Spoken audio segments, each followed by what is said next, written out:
Sir చెప్పండి, ఇప్పుడు ఎన్నికలు చూస్తే ఇంకా 13 రోజులైనా ఉన్నాయి. ఇప్పుడు ఎన్డీఏ కూటమిగా వాళ్ళు వస్తున్నారు, ఇటు చూస్తే సీఎం జగన్ గారు ఒంటరిగా వెళ్తున్నారు. ఎలా ఉండబోతుంది రేపు రాష్ట్రంలో?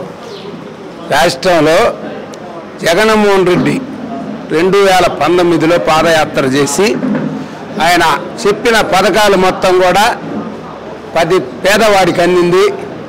మరి రైతులకు రత్నాల జల్లుల్లాగా డ్యాములు నిండి పొంగిపారి పంటలు అనేది బంగారు పంటలు పండించిండు.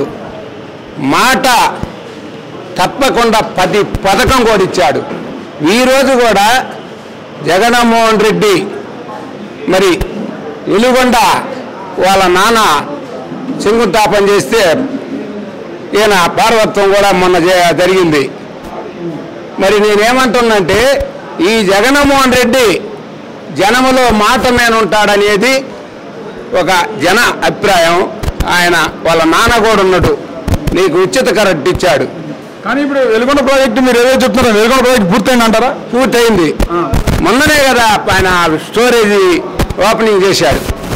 ఏదన్నా అంతో ఎంతో ఉంటే మళ్ళీ ఆయనే. నేనేమంటున్నట్టే ఈరోజు కూడా చెబుతున్నా, జగన్మోహన్ రెడ్డి పోయినసారి 151 వచ్చిండు, ఈసారి 160 నుంచి తగ్గడని చెప్పి నేను అంటున్నా. లేకపోతే మెజార్టీలు స్వల్పగా వస్తాయి. కానీ అటు చూస్తే ఇప్పుడు జగన్ ప్రాజెక్ట్ కూడా పూర్తి చేయకపోని చెప్పేసి ప్రతిపక్షాలు చాలా గొప్పలు పెడుతుంది. మీరు చూస్తే వెలుగొండ పూర్తయింది అంటున్నారు. అసలు ఆ వెలుగొండ పునాది వేసిందే మేమని చెప్పి చదవాలని అన్నాడు. అవన్నీ ఆయన 14 సంవత్సరాలు ముఖ్యమంత్రిగా చేస్తే మినిమం తాగటానికి కూడా నీళ్లు ఒక 2-3 ఏళ్ళ తర్వాత తప్పితే, జగన్మోహన్ రెడ్డి 5 ఏళ్ల పాలనలో ఒక రాయలసీమ అట్లా రత్నాల జల్లులు అట్లా ఒక పంటలు మంచెడ్డ అట్లా బండిని అని చెప్పి నేను అంటున్నా.